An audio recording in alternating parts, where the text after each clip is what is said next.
Hey Micropolis fans, it's Rebecca. We have a very special video for you today. Linda Kollar, one of our acrylic artists over at Micropolis Gallery, is going to do a gallery demonstration of her painting technique. It's a fantastic video. There's two different canvases, papers that she works on, and literally does two different works of art right in front of your eyes. I am totally thrilled to be able to bring this to you. It's so good that I'm trying to get Linda to do her own YouTube website. That's how fantastic it is. So I hope you enjoy it, and please feel free to share it with all of your friends. If you love art, you're going to love watching Linda do her work. Thanks so much. Bye. So here we are, headed down into Linda's studio, where the magic happens. Linda getting ready for our painting session. This is without a doubt the most organized shop I have been to, I think, ever. There are several works that she is in progress on, which I think is fantastic. I love being able to see different themes.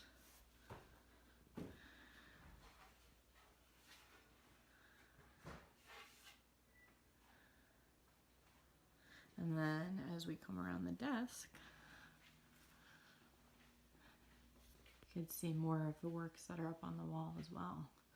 So what we're going to do today is kind of give you an idea of how these are created, because there's an immense amount of time that goes into making each one of these. It's a layer and layer and layer. It's not just strictly paint that's put over one piece of paper or one piece of masonite. It's probably about 20 paintings layered onto one piece of paper, one piece of masonite. So I'm going to set us up and we'll see how these come into existence. So here we are with Linda, and she's going to be showing us how the magic happens. So that's water? That's water. The paper has been sealed so the paint doesn't totally absorb, and so that you can get back to white if you want to at some point. Fantastic. Pliers here, I guess. This is the first layer of paint. And we don't put it on too heavy, that's why the water. We just want some nice color.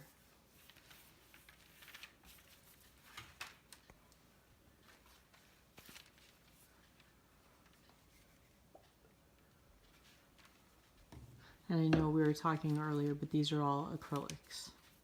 This is fluid acrylics. Fluid acrylics. Golden makes them. Yeah, they definitely look different than the children's acrylics that you get like 30 little tubes in a container.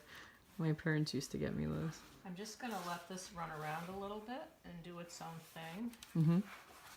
And I'm going to let it set up and dry just a bit while I do the other one.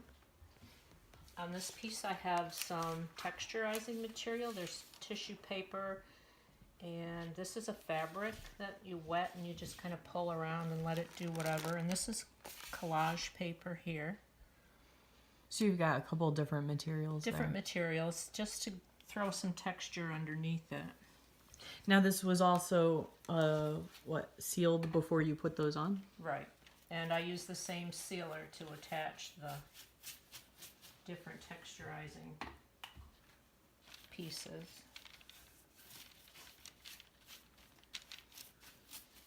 So, just out of curiosity, because of the whole, time aspect of this, I'm assuming, so you seal the paper, then you affix those, then you seal it again? You can seal it periodically as you Go. as you do the different layers. It's all about layering and texturizing. Mm-hmm. As long as the paper is sealed in the beginning, you don't necessarily have to seal it again until you get a layer that you really love what's happening, and you want to be able to get back to it. So then you would, maybe every 5 or 6 layers, you would throw a layer of sealer on it. Mm-hmm. And some of the paintings can have as many as 20 layers of paint. Yeah, And that's texture. intense. That is so intense. It's not something that you can sit down and whip out in an afternoon. Right, right. But it's a fun way to paint because you don't start with a pretty picture. You're not copying a photograph or a drawing. You're just kind of letting your body and your soul do whatever it feels like doing. And to me, I think it's more artsy sometimes than starting with an idea. Now, alcohol is our friend, and it's not a paint and sip alcohol, but it adds texture. Okay. And if you can get it so it's a little bit dry, it will stay without weeping. Up in here, I can show you. That's eventually fantastic. it will all probably reblend with the orange, but the blue was a little less wet. So that's going to stay. And this is what they call an oiler boiler, which is also full of alcohol. If you want a more pronounced spread, you can just Wow. do your own thing with that. That is so cool. Let's see what it looks like on this paper. Meaning you just put it over one of the layered parts. Yeah. Just to play with it a little bit.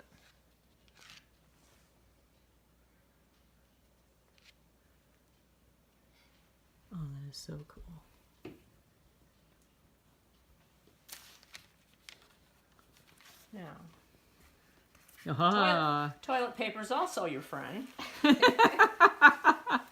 And if you notice, it doesn't have a pattern in it. It's the real cheap, plain, Single ply toilet paper.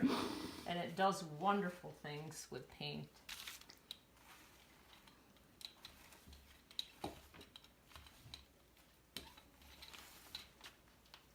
And it creates awesome texture. Helps pick up a little of the water as well. I love it. I love it. And we'll just throw a little bit on the blue.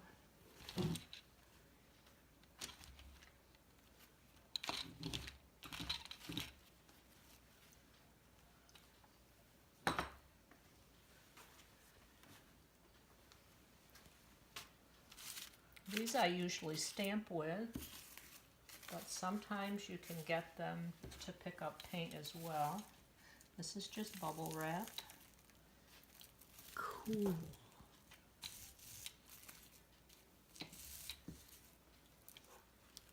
A little bit wet for that.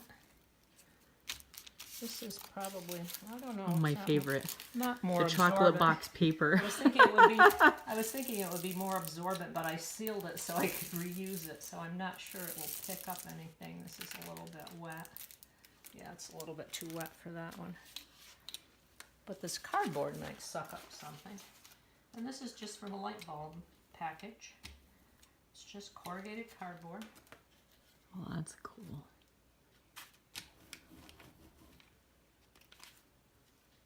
That left this cool pattern. It's kind of going back together as well. At this stage, we need to dry them, so if you want to take a break, Yeah, I'll hit them definitely. with a hairdryer.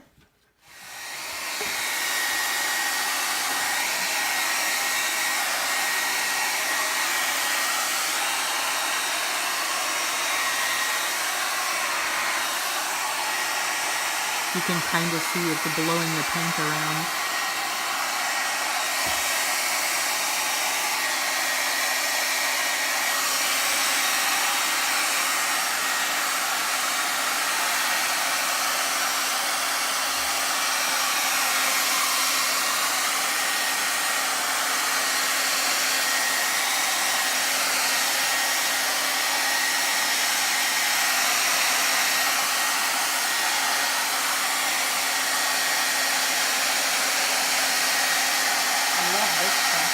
Yeah, I was just going to ask you, what is that? It's a collage paper, but it's been made with fabric. It's like a fabric collage paper, Wow. like you can buy in an art supply store. thought about anchoring these down. But we're almost there. I just love how well it sucks up the paint.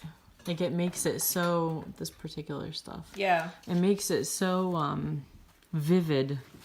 The color pops. And we're still a little bit wet, so I'm just going to speed it along and pick it up with a good old toilet paper.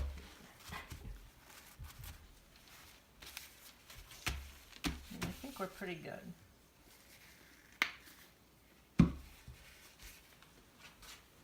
Now we'll hit the second layer of paint. That one's for the blue. Need my muscles to, ooh, this isn't even open. Yay, new stuff. I may have, I've got some here I can start with. I wasn't sure if I had enough. Save some time.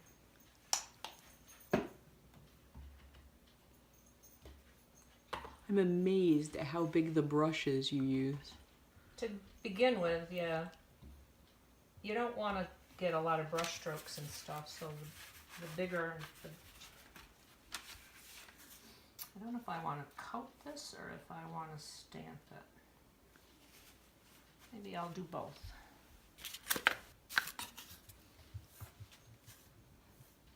Now, what does that particular item come from? That's a styrofoam tray, and if you check the bottoms of them, on occasion, they have texture in them. I love it.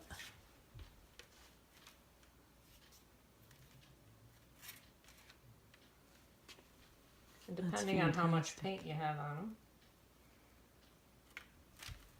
Yeah, now, does this type of paint actually add to the depth of it? Because it looks pretty fluid. It does. It's all translucent, the fluid acrylics, so that one layer shows through another. That's and really that's how cool. you get a lot of good depth. I'm going to just pull up a little off of this really wet one.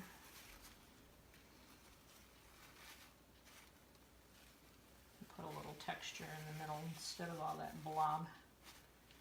But it'll get covered up with another layer, so it's no big deal. I like it. I like the randomness of it.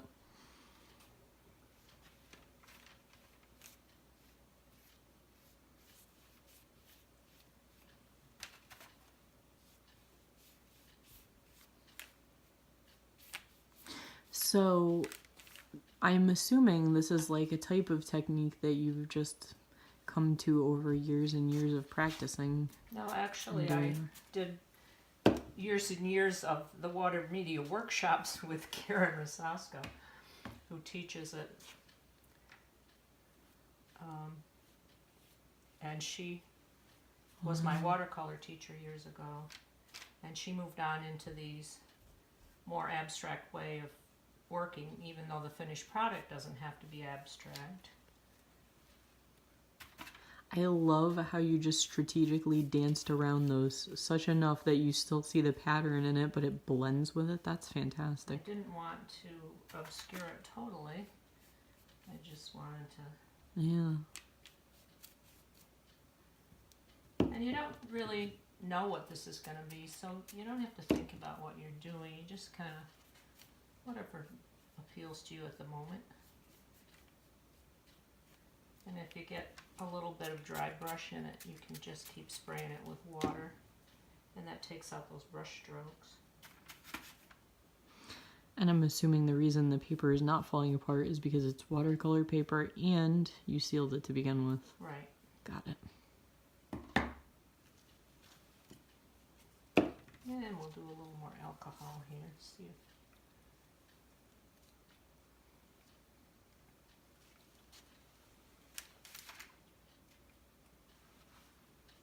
Give it a little life, it picks up what's underneath. Yeah, so that the white is super areas cool. will absorb the next color that you put on. And let's see, we'll move over to the red.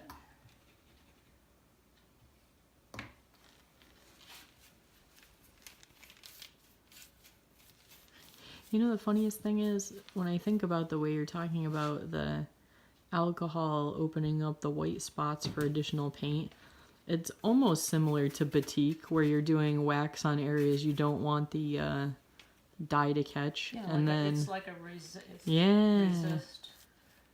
that I'm is so assuming it's a cool. lot quicker method and easier than batik, though. Yeah, for sure. Batiking is very time consuming, I think. For sure, for sure. I love these colors.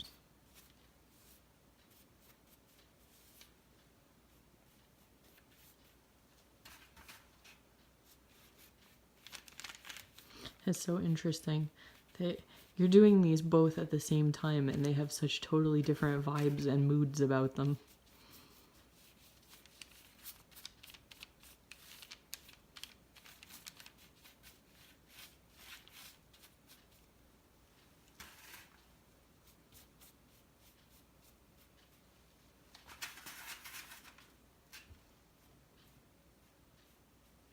I think I want a little more on that one. I kind of like that purple that's coming through.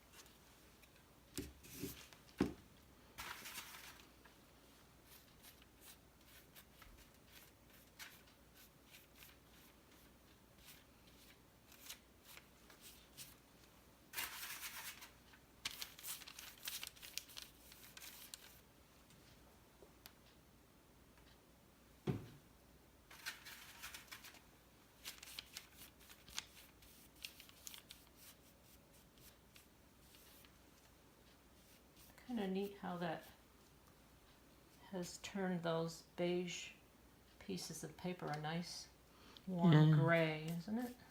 It is. It's funny. I got all silent because I'm like totally mesmerized by this. Alright, another drying time. Maybe we'll just throw a little more orange on this. This is looking a little weak in this corner before we dry it. Just add some more interest.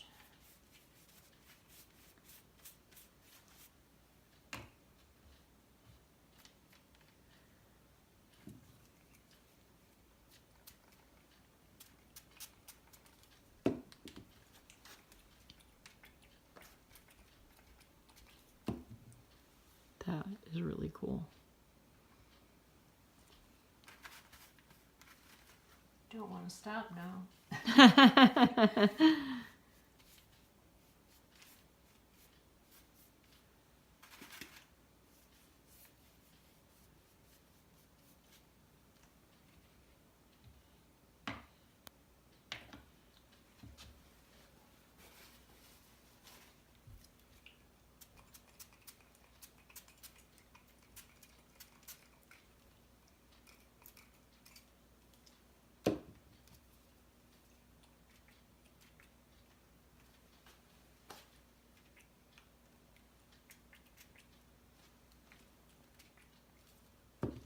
There, we'll let that dry.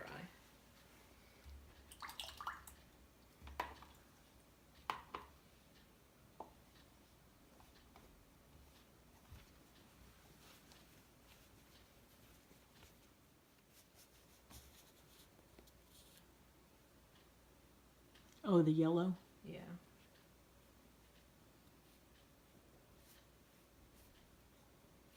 So I noticed when you're putting the yellow on and over that pattern that you made, it's not really moving or removing any of the red, which means it already dried a little. Yeah, it's because I dried it with a hairdryer.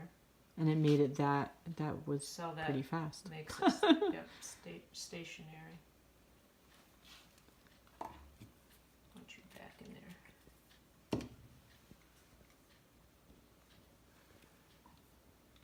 And I think I'll bring up that corner a little stronger. There. Okay, time to dry. It's very messy, this work. But it's fantastic. But it's fun. It's just a lot It's so nice to be in the zone and just absorbed in one thing.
Dry enough, let it go.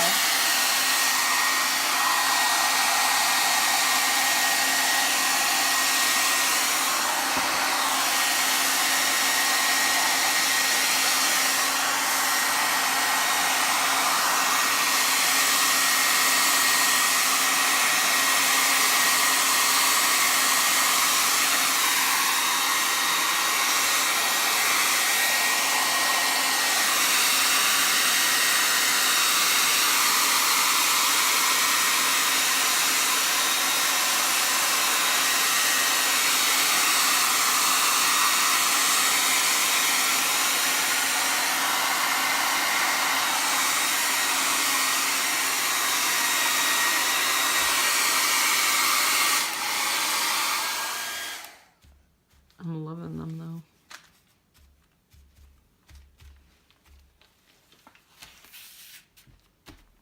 All right.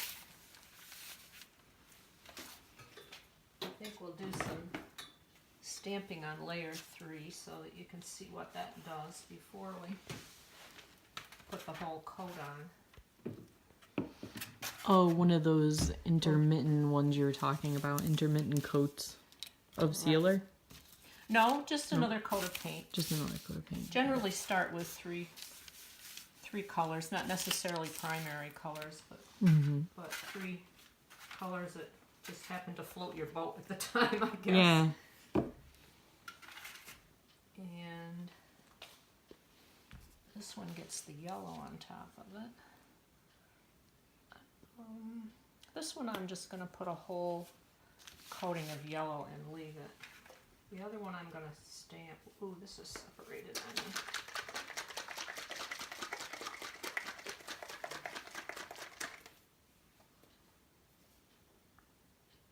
There we go.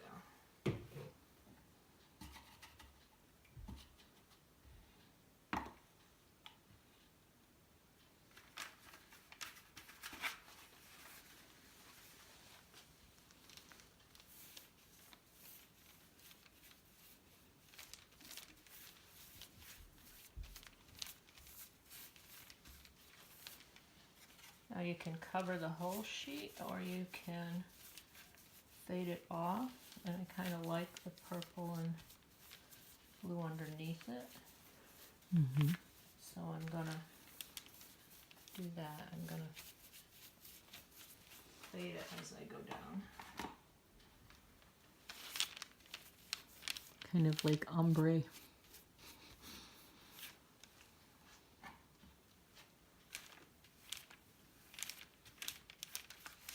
You use the paint when you're building the layers fairly thin. It's a little heavy up in there, so we'll just pull it down.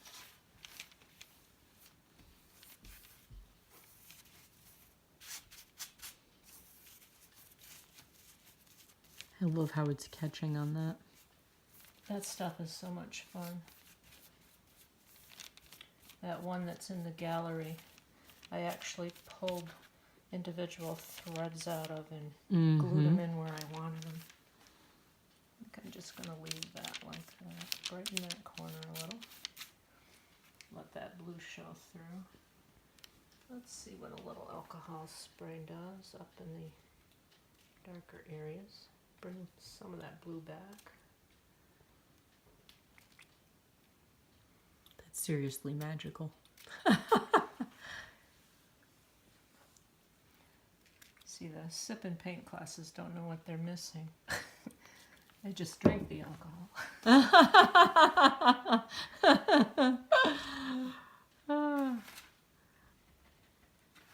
I remember one time they had us glazing cabinet doors in order to teach us about it, and instead of doing it with paint, they decided to bring chocolate pudding snack packs. Everybody else started glazing their cabinet door. I just started eating the snack pack. I thought you were going to tell me that they could glaze them with the chocolate. No. I'm going, wait a minute. No. What's going on here? Yeah, it was just a teaching class to see how it's done, but I was like, I get the basic gist. Everybody else can glaze. I'll just eat the pudding. You weren't into glazing, huh? Nope. Now I'm going to stamp this one a little bit, and you don't want your brush really wet. You want to take out a lot of moisture because the paint needs to be a little bit thicker. Mm-hmm. And you just, this is a gripper for cabinets or rugs or whatever, and I've taped two pieces together. Cool.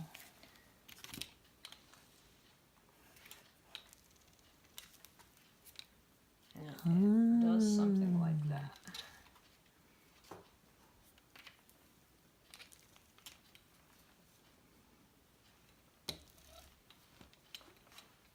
I love it. I even throw the excess right on here. Now, is that actually leaving a raised surface or just the image pattern? It's a little bit raised, the paint? It's just where the paint is a little bit thicker, but it's not really raised. Mm.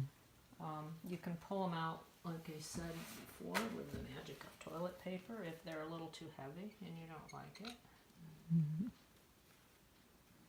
Who'd have ever thought toilet paper having such an integral role in art? And paint.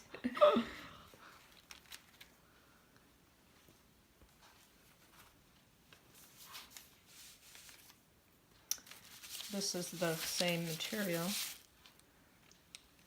but I had combined it. Mm-hmm. So I'll show you what it looks like if you just use it Single. Hmm.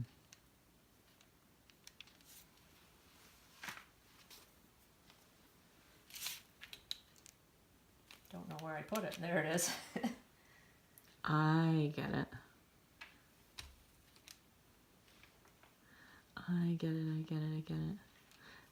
So like larger single dot images, less the actual crosshatch part. More holes Yeah. in between them.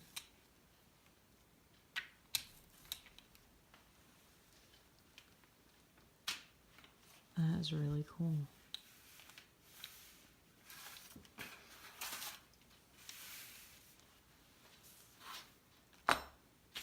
So you just flipped it upside down. Yeah, just because I want to See it from a different point of view. watch it from a different angle. This is the lining from a dog or cat food bag. No kidding. Yeah. There literally is nothing that leaves this house that you don't check out for art purposes, I huh? haven't showed you the tub underneath the table yet. And it's just full of texture. But look what interesting stuff that does. I'm just going to put it right over this, if there's enough left on there. That is so cool. Just adds texture. So it leaves the actual kind of lines that are almost on the back of it. Right. Yep. I'm just amazed at the fact that, so that's like what, wax on one side? It's plastic, I think. Yeah. It's been laminated to keep it from, to keep the dog food fresh. Yeah. I'm just surprised that the paint holds on to it long enough to make it back onto the piece. That's cool. I'm just kind of throwing all kinds of texture on here to show you what different materials do. No rhyme or reason to it. This is just styrofoam that came in a package. I use it when I want to make tree trunks. Cool. Wicked cool.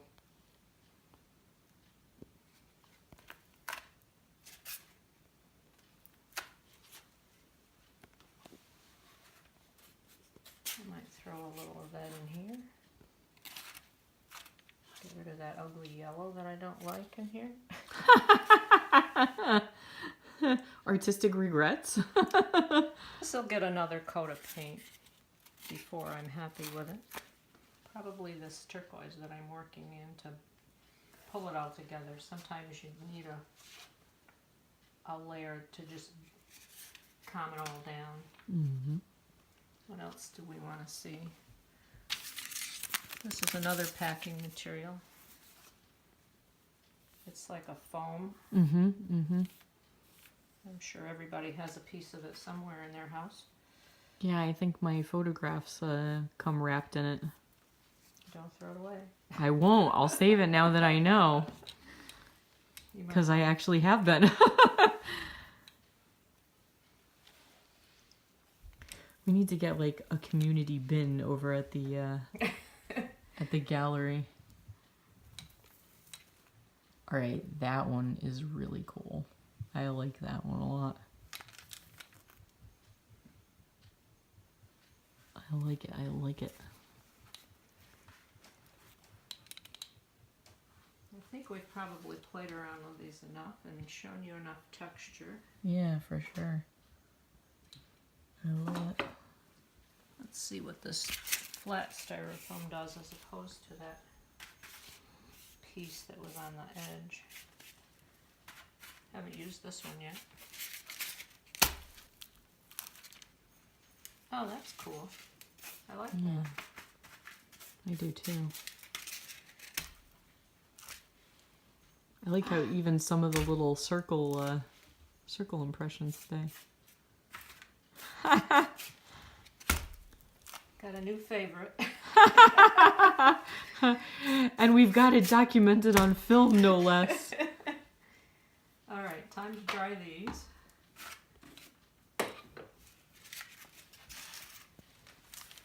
And I'll leave it up to you how many layers you want to go before you call it done.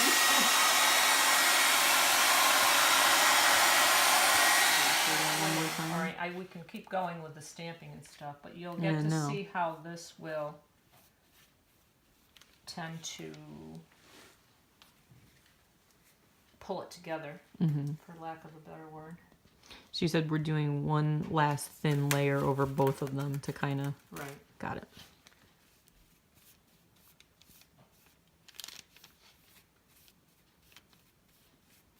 And I think I'll use the same color so that you can see how it reacts To both of them. to both I of them. like that idea. Now I can kind of see an underwater scene Mm-hmm. with this, or I could see a woodsy scene with a lot of trees and hills, and who knows, it may just be an abstract. I love it.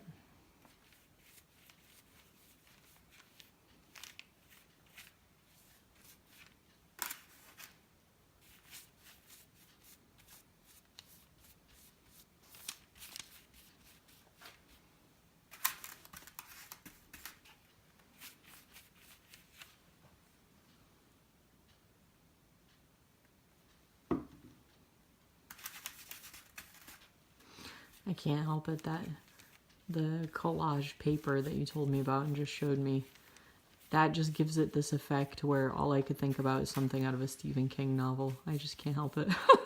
Yeah? I love it. Yeah, he's just out there enough. Yep. I can identify with that.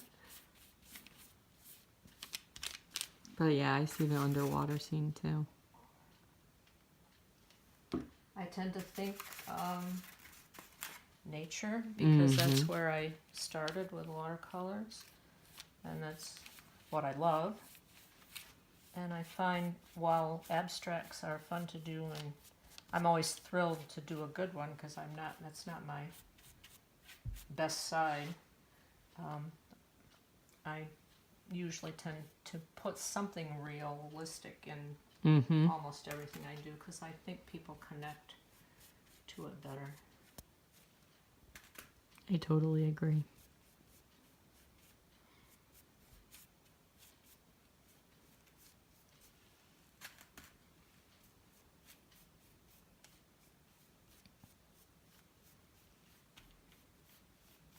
Just tone that yellow down to something a little more organic looking than corn.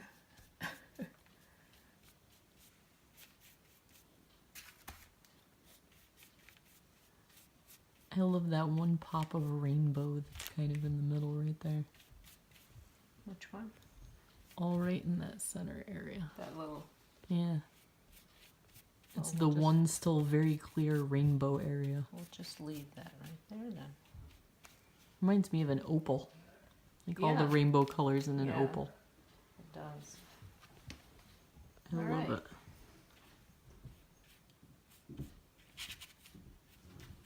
That one's done for now. And I'll use the same color right over this one. The same dirty paint water.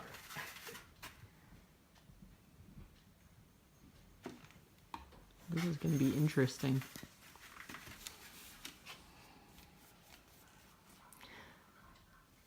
So the big difference when you're a kid and you're learning how to paint and you try doing something like this and it all turns to mud is all of the blow drying in between and how the layers get to be dry, and that's what makes it look more colors over colors instead of brown, right? Right. Got it. And you can see where the green over the oranges have turned it a brown, but it's more lively than if you were to just have... There's the depth. You were to just have mud. I am floored. And just to shock you totally, I we'll never would use a have thought. different color on the top and blend it. I can't believe that you can Down make into the green. acrylics look so much like watercolors. You can actually do watercolors, quote unquote, with liquid acrylics. They act and very similar to watercolors. Let's get some of that green out of there.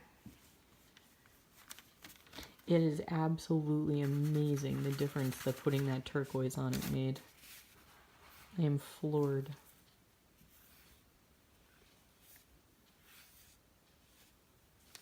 Lots of times when we're working like this, I use a full sheet. This is a half sheet.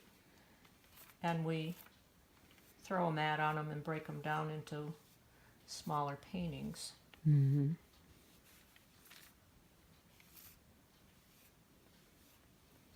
But I wanted you to see the difference of using the crimson over it as opposed to the green. And the green and the crimson are actually complementary colors. Mm-hmm. So I love it. they don't fight each other.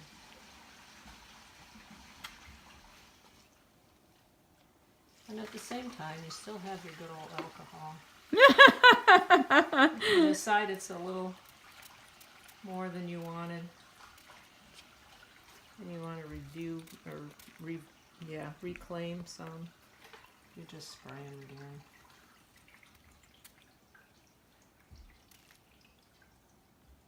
That is so cool.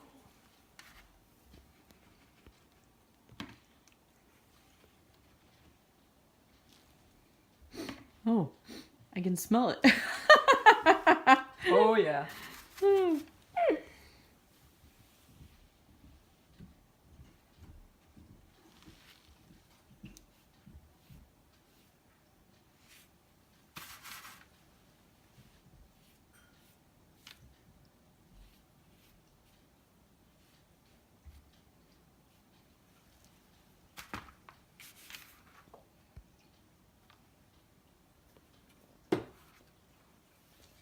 I love to let the paint run. That's one of my secrets of doing underwater scenes and getting the seaweed to go over the fish and things, which I haven't done any lately.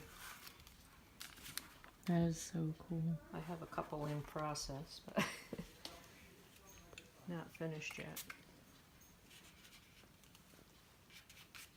One thing I didn't do that I can show you just quickly is that I use credit cards to just scrape through areas. Old credit cards. I love it. There's money embedded in every painting. It's a little bit wet, but it helps you move the paint around. It's kind of like painting with a palette knife. I see, I see, I see. Should be a little bit drier for it to work the best. So it makes those really sharp lines. Let's see what's over here. I think this is pretty well dry. Yeah. Although it will, where I put the alcohol, it will move it. I see. That's so cool.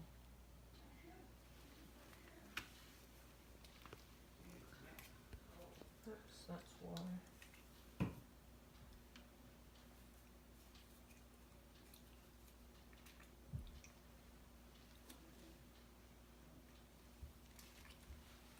Fantastic.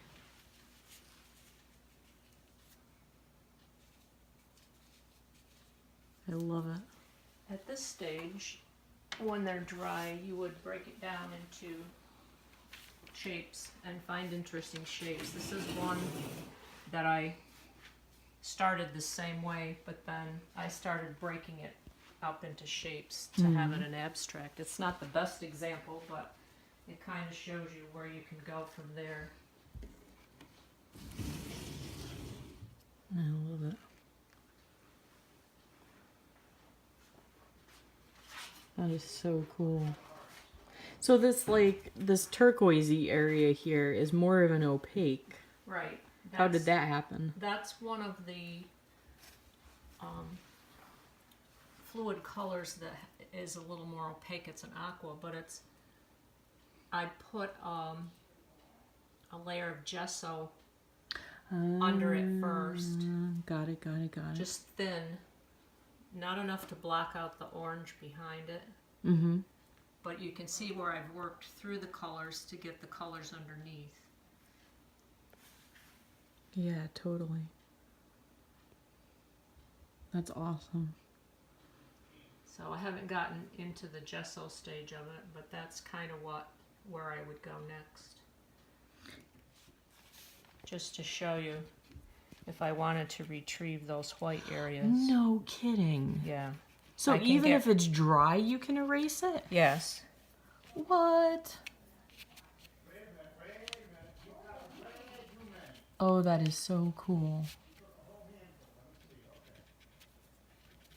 So then you start just using your imagination, and Yeah. you can do that, or you can paint bigger areas with gesso. Oh, that is so cool.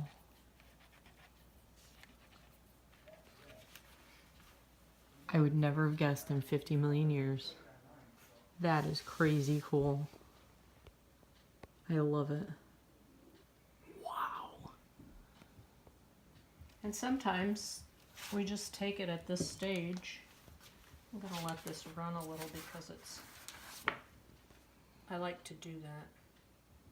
Sometimes I block them up and just leave them for a while because they go real slow.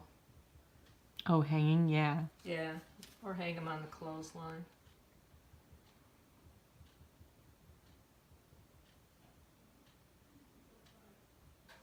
But see the interesting, Yeah, I do. it's just one little piece of it, but it repeats that shape, and I like what it was doing.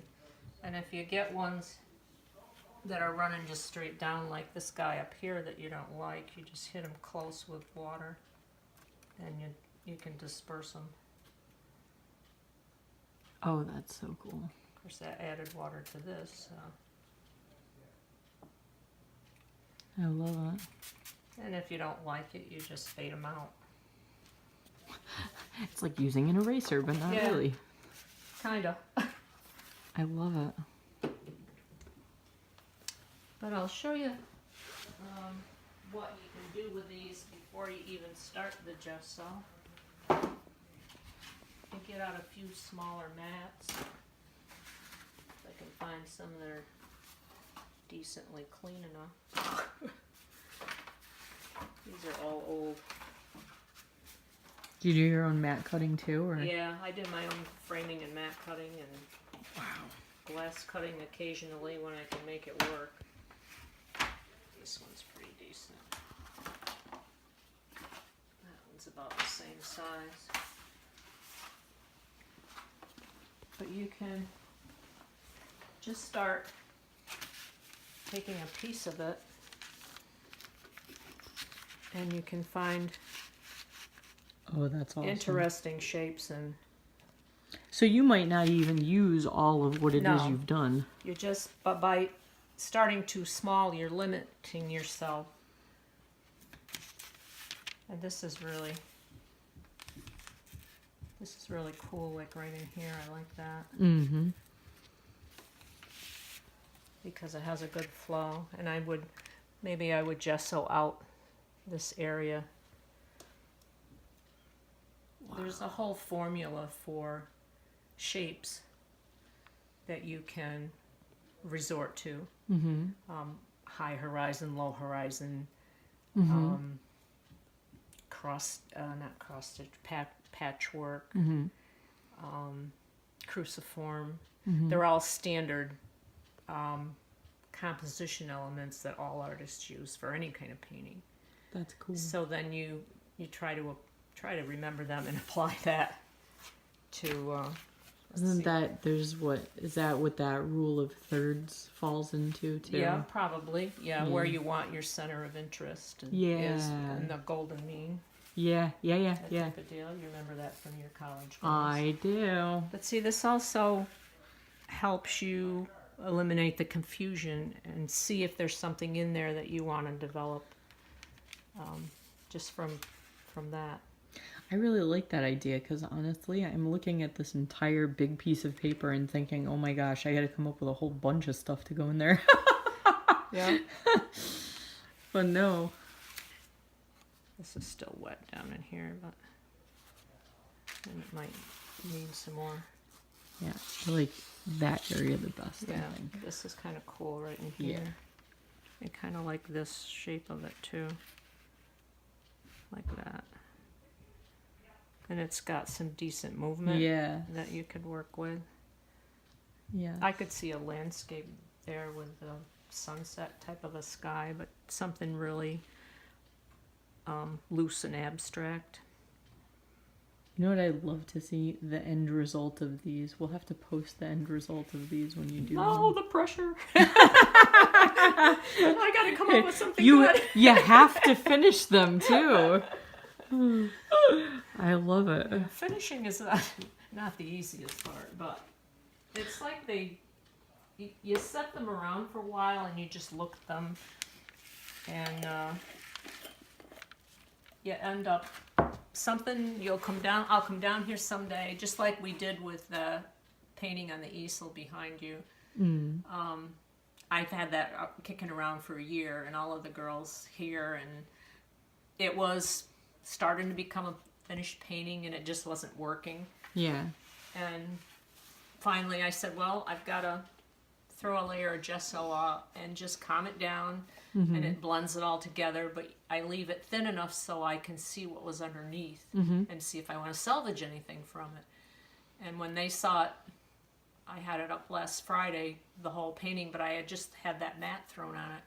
And they said to me, you know what, Linda? Why don't you just develop what's showing under that mat? Because that's really interesting. So, just so that anybody that is not me knows what we're talking about this particular work, which had a much larger dead tree kind of up over this top is what area it here. was before I... Oh, look at that! You chopped it still off. have it! Yay! I've taped it on there, though. Oh, it's okay. We could just hold up the other piece. All right, I'll just hold it up over the top. This is what it started out looking like. That is so cool. Get over there. So it's like a tree under the water almost that had fallen. Well, it wasn't under the water in that particular painting. It went all the way down. Of course, there's like part of it missing. It would be like that. It all makes sense now, and I totally agree with them. Yep. Isn't it? It's ridiculous how sometimes you can't censor your own art. Oh, I think it's can't. common. I think it's very common. Clearly, I don't hang out with enough artists. That's why we paint together, because we feed off of each other and critique each other, and quite often get each other out of messes like this was.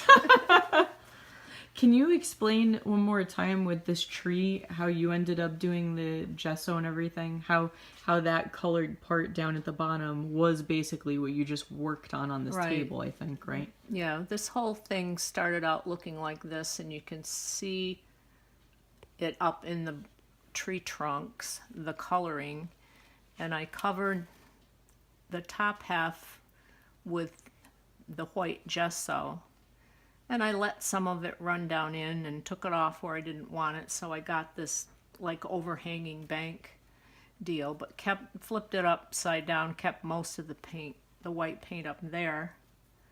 When I got the shape of the snowbank, I pulled off the white gesso and glazed over what was underneath it to push back and make like very distant hills and a little bit of sky.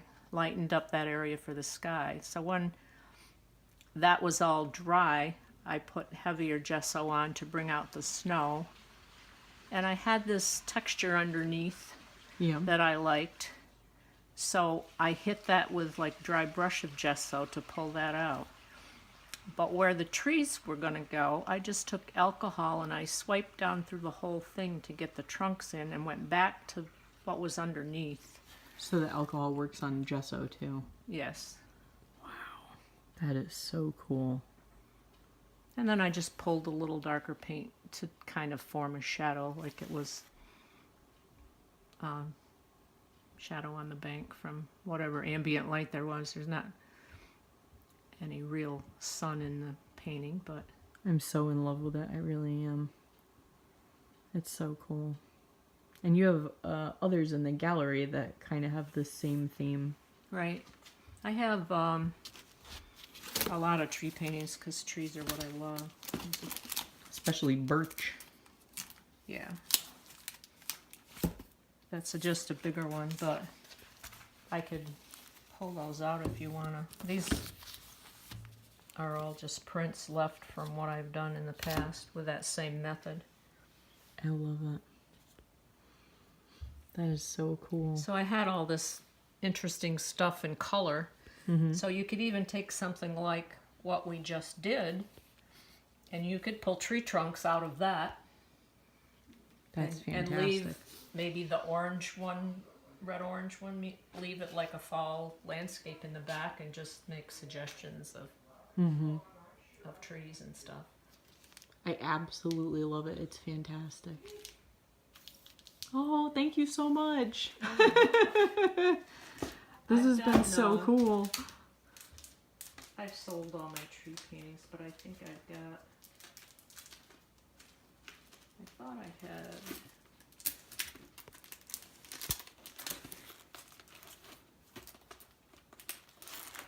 some bigger ones. I think I took them into the gallery. So I'm not coming up with them here. But these were all done with this technique.